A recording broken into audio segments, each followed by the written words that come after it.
Ndoa iko na challenge. Mimi niko nafikiri yangu ukioa unapewa kila siku. Kumbe mpaka uombe na unyenyekevu. Una beg pale nyingine unalipa na ni yako bwana. Hata unalipa ndio maana corruption ianze kwa serikali peke yake. Mpaka mabibi wako na corruption. Lakini wanasumbua. Mimi tu kitu sasa nimeamua saa hii. Napiga. Inakuwa bonga. Nilikuwa sana kuambia lakini. Mimi unaona mimi mwanamke mimi hata amenikaribia mimi mimi nimeenda paka nimemlipia mahari. Unapiga. Nimeleta yeye kwangu.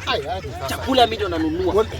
Nguo mimi ndo namvicha. Imagine. Kila kitu mimi ndo nampa. Alafu atanikalia mimi. Ule unapiga mateke unamwambia enda bwana.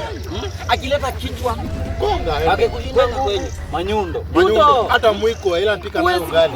Unakubali aje? Ndio kuna vitu zingine naona huwezi kubali. Wanaume wana nini hata wale ati hozi nini anampikia. Unapikia aje mwanamke bwana? Mosha vyombo. Mpaka mjini anaosha vyombo. Wacha kuosha vyombo.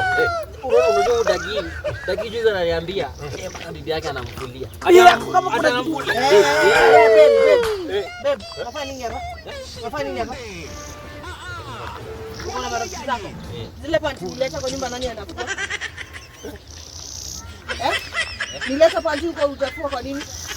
Bro. Zile vyombo ziko wewe zile vyombo ziko kwa sinki nani anaosha?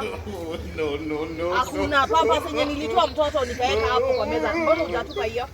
Ndio unapatia story ya mafanyanga. Wewe kwa nini hujafanya kazi?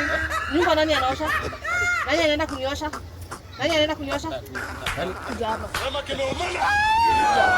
Wewe umekaliwa man bro. Wewe shughulika na mtoto. Lakini msikie hizo story sawa?